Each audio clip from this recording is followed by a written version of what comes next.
আব্বা কইছিল সুন্দর দেখে একটা পাঞ্জাবি কিনতে, কিন্তু আমার কাছে তো অল্প টাকা। এই টাকায় পাঞ্জাবি পামো? যাই হোক, আগে পছন্দ করে নি। ওরে বাবা, এইখানে আবার গ্লাস লাগানোর কি দরকার ছিল? বাবুরে, এত কিছু এই দোকানের মধ্যে। যাই হোক, পছন্দ করে নি আগে। ও মা, দেখছো নি? উনি দেখি পাঞ্জাবি গায়ে দিয়ে দারোয়ানের দায়িত্ব পালন করতেছে। ভাইয়া, ভাই এটা কথা বলতে পারে না। কি বলেন ভাই? ও কথা বলতে পারে না? হায় রে, আল্লাহ দুনিয়ার কত কিছু দেখতে হইব আমগো। এই জুতা খুলে আসেন। আপনার কি কমন সেন্স নেই? যেখানে সেখানে জুতা পরে চলে আসেন। আসলে মূর্খ হলে যা হয় আর কি। ফালতু শালার দোকানের মধ্যে ফকির টকির আসার আর সময় পাইল না। ও মাই গড, এই তো দেখি নোংরা কাপড় পরে চলে আসছে। ভুলে জুতা নিয়ে ঢুকে পড়ছি। আসলে ভাই বুঝতে পারিনি, বুঝছেন, দুঃখিত। এই ভালো কথা, তুই এটা কি পরে ঢুকছিস? কেন ভাই, আমি কি খালি গায়ে আসছি নাকি? আমি তো জামা কাপড় পরেই আসছি।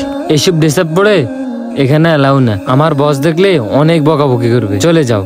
কেন ভাই, আমি কি কাস্টমার না? আমি তো আসছি আমার আব্বার জন্য একটা পাঞ্জাবি কিনতে। আর আমার লুঙ্গি আপনার কি সমস্যা করছে? আরে আপনার কথা শুনে তো মনে হইতেছে লুঙ্গি মানুষে পরে, অমানুষে পরে। এই তোমাকে বলছি বের হতে এখান থেকে। বের হও, এত কথা বলো কেন? তুমি যদি বেশি তর্ক করো আমি কিন্তু ঘাট ধাক্কা দিয়ে বের করব। বের হও। কি লেগে ভাই আমি বের হমু? আমি তো আসছি পাঞ্জাবি কিনতে। এই আপনি বের হন। এমন করছেন কেন? আমি কি কাস্টমার না? মা গো, কি দামি দামি পাঞ্জাবি, দামি দামি জিনিস। ও মা, এখানে তো দেখি চশমাও আছে। আব্বার লাই যদি এখান থেকে একটা পাঞ্জাবি কিনে নিয়ে যাই, আব্বা এত খুশি হইব। মাশাআল্লাহ, এত সুন্দর সুন্দর দামি দামি কাপড়।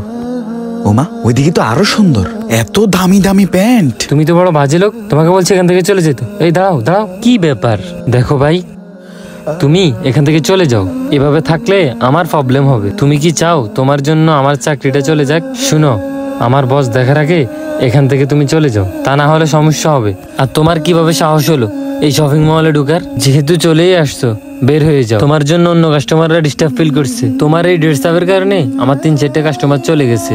এই ড্রেস পরে আসছি বইলা আমরা কি কাস্টমার না ভাই? বলেন ভাইজান, একটা কথা বলি। অনেক আশা নিয়ে আপনাদের এই দোকানে ঢুকছি। আমার আব্বা আমারে কইছিল খুবই সুন্দর একটা পাঞ্জাবি কিনে দিতে। ওইটা পরে আব্বা নামাজ পড়বো, তাই আপনাকে দোকানে আইছি। আমি দূর থেকে দেখছি আপনাদের দোকানে অনেক সুন্দর সুন্দর পাঞ্জাবি, লোভ সামলাইতে পারি নাই, তাই আইসা পড়ছি। কিন্তু ভাই, আপনি যদি আমার এইভাবে তাড়াইয়া দেন, তাহলে আমি কি করবো? পুরা বাজারে তো আরো অনেক দোকান আছে, চাইলে তো ওখানে যাইতে পারতাম।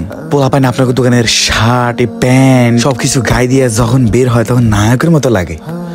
আমারও খুব ইচ্ছা আপনাদের দোকান থেকে শপিং করুম। আমরা গরিব হইতে পারি, কিন্তু আমগো ইচ্ছা গরিব না। ভাই, আপনি কষ্ট করে আমারে ওই পাঞ্জাবিটা একটু দেখান। ওই পাঞ্জাবি আমার আব্বার গায়ে খুব সুন্দর লাগবে। এই দামি পাঞ্জাবি তোর বাপের জন্য কিনবি? পেড়া, গরিবের ফেটে ঘি হজম হয় না, বুঝলি? কি বলেন ভাই? আমি কি আপনার কাছে ভিক্ষা চাইছি, নাকি কইছি যে আমার আল্লাহর রাস্তায় দিয়ে দেন? হ্যাঁ, আমি তো আপনারে কইছি যে আমি টাকা দিয়ে কিনবো। আমার আব্বাই অনেক আশা নিয়ে কইছিল যে তার জন্য একটা পাঞ্জাবি নিতে। আপনাকে দোকানের পাঞ্জাবিগুলো অনেক সুন্দর বিদায় আমি আইছি। আর আপনারা যে মানুষের পোশাক আশাক দেখা মানুষের জাজ করেন, এইটা তো কখনো জানতাম না। আমি তো কইছি আমি টাকা দিয়ে পাঞ্জাবি কিনবো। মিলন, কি সমস্যা? এত জোরে কথা বলতেছো কেন? বুঝলাম না। স্যার, আসলে আমি এখানে কাজ করতেছি, হঠাৎ করে দেখি এই লোকটা লুঙ্গি পরে আমাদের শোরুমে চলে আসছে। ওনাকে আমি বারবার বলেছি চলে যাওয়ার জন্য, কিন্তু ওনার কারণে আমাদের 3-4টা কাস্টমার চলে গেছে। যাই হোক মিলন, আমি তোমাকে কয়েকটা কথা বলি। তার আগে ভাই, আপনার সমস্যাটা কি একটু বলেন তো। ভাইজান, বেয়াদবি মাফ করিয়েন ভাই। আমরা ওই গরিব হইতে পারি, কিন্তু আমাকে স্বপ্নটা অনেক বড়। ওই আমার আব্বাই কইছিল তারা একটা পাঞ্জাবি কিনে দিতাম। তো বাজারে এসে দেখলাম যে আপনাকে দোকানের পাঞ্জাবি অনেক পছন্দের। আমার কাছে ভালো লাগছে। আমার আব্বার গায়ে ওই যে গোল্ডেন কালারের যে পাঞ্জাবিটা, ওটা সুন্দর মানাইবো। আমি ওনারে কইছিলাম যে আমার আব্বার লাগে একটা পাঞ্জাবি দেখান। উনি কইতাছে নাকি আমার লাগে সব কাস্টমার চলে যায়, আর আমি নাকি খ্যাত, আমি দেখ নাকি নোংরা, আমার গায়ে নাকি ময়লা। আমি তো ভাই আপনার কাছে ভিক্ষা চাই নাই, আমি তো টাকা দিয়ে পাঞ্জাবি কিনবো। আমরা কি মানুষ না ভাই? উনি আমার অনেক অনেক অপমান করছে ভাই। দেখো মিলন, একটু খেয়াল করো, গরিবরা আছে বলেই বড় লোকের মূল্যায়ন করে, ঠিক আছে? আর সবচেয়ে বড় কথা হচ্ছে, আমার শোরুমে লুঙ্গি পরে আসুক বা প্যান্ট পরে আসুক, শর্ট প্যান্ট পরে আসুক, 2 কোয়ার্টার পরে আসুক, যে আসুক, সে দোকানে কাস্টমার, ঠিক আছে? আর তাকে তুমি ওইভাবে রেসপেক্ট করতে হবে। তুমি কি রুলস রেগুলেশন ভুলে গেছো? দোকানে একটা মানুষ ঢুকলে কিভাবে তাকে সম্বোধন করতে হবে, সালাম দিতে হবে। সে আমাদের কাস্টমার, মেহমান, ঠিক আছে? আমি মনে হয় তোমাকে বুঝাইতে পারছি বিষয়টা। ভাইজান, আমি দুঃখিত। যাই হোক ভাই, আপনি কিছু মনে করবেন না। আমার সেলসম্যানের কারণে আমি খুবই লজ্জিত। আপনি চিন্তা করবেন না, আমি তার ব্যাপারে কঠোর পদক্ষেপ নেব। শুনো মিলন, যে 3টা কাস্টমার আমার দোকান থেকে চলে গেছে ওনার সেরা লুঙ্গি, শার্ট ও গামছা দেখে, তারা কিন্তু প্রকৃতপক্ষে মানুষকে মূল্যায়ন করে, তারা মানুষের জামা কাপড়কে মূল্যায়ন করে। আর খোঁজ নিয়ে দেখো, ওদের আত্মীয় স্বজনদের মধ্যে যারা ধনী ওরা তাদেরকে মূল্যায়ন করে, গরিবদের মূল্যায়ন করে না। যাই হোক ভাই, আমি আমার সেলসম্যানের বিহেভিয়ারের জন্য খুবই লজ্জিত। আমি খুবই সরি, এক্সট্রিমলি সরি। প্লিজ ভাই, আপনি ক্ষমার দৃষ্টিতে দেখবেন বিষয়টা। আচ্ছা ঠিক আছে, আমি আপনার আব্বুর জন্য কয়টা পাঞ্জাবি দেখাচ্ছি। আপনার যদি গোল্ডেন কালারটা ভালো লাগে আমি এটার মেজারমেন্ট আপনাকে দিয়ে দিচ্ছি, ঠিক আছে? আর যদি বলেন না, আমি আরও কয়টা পাঞ্জাবি দেখাই, আপনি দেখেন যেটা ভালো লাগে ওটা চুজ করেন। ওকে? আচ্ছা কি ব্যাপার মিলন, দাঁড়ায় আছো কেন? কাস্টমারগুলো হ্যান্ডেল করো, যাও। Okay sir. আচ্ছা ঠিক আছে ভাই।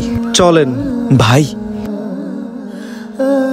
আমি জগতে অনেক মানুষ দেখছি ভাই, কিন্তু আপনার মতন ভাই মানুষ পাইনি আমি তো ভাবছি আপনার সেলসম্যান যে এত বেয়াদব, না জানি আপনি কোন ধরনের মানুষ। আমি খুব ভয় পাইছিলাম ভাই। আরে মন খারাপ করার কিছু নয়, চলেন, আমরা সবাই মানুষ। যারা মানুষের গায়ের পোশাক আশাক দেখে, মানুষের ধন সম্পদ টাকা পয়সা দেখে মানুষকে জাজ করে, তারা কখনোই মানুষকে ভালোবাসে না। তারা ভালোবাসে মানুষের গায়ের পোশাক আশাক, মানুষের টাকা পয়সা। অথচ সৃষ্টিকর্তা একজন মানুষ হিসেবেই আমাদের সবাইকে দুনিয়াতে পাঠিয়েছে, কিন্তু দুনিয়ার মানুষ সব কিছু ভুলে যায়। তাদের কাছে এতটাই টাকা পয়সা, এতটাই ধন সম্পদ আছে, তারা আর গরিবদেরকে মূল্যায়ন করতে পারে না। কিভাবে এবার করবে? যে গরিবরা তাদের বাড়িতে কাজ করে, নোংরা জামা কাপড় পরে, তাদেরকে কিভাবে মূল্যায়ন করবে? হায় রে মানুষ!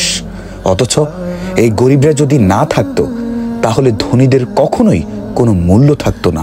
আজ গরিব আছে বলেই ধনীদের এত সম্মান। তাই বলি কি, কাউকে ঘৃণা করবেন না, কারো জামা কাপড় দেখে তাকে জাজ করবেন না, তাকে ছোট করে দেখবেন না। আজকে আপনার কাছে যা আছে কাল নাও থাকতে পারে। হতে পারে আজ আপনি অনেক টাকার মালিক, কিন্তু বিশ্বাস করেন আগামীকালকে যে আপনি ফকির হবেন না তার কি গ্যারান্টি আছে? তাই বলি কি, মানুষকে ভালোবাসতে শিখুন।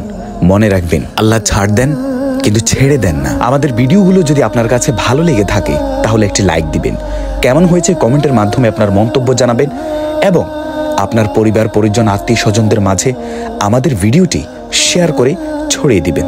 ধন্যবাদ।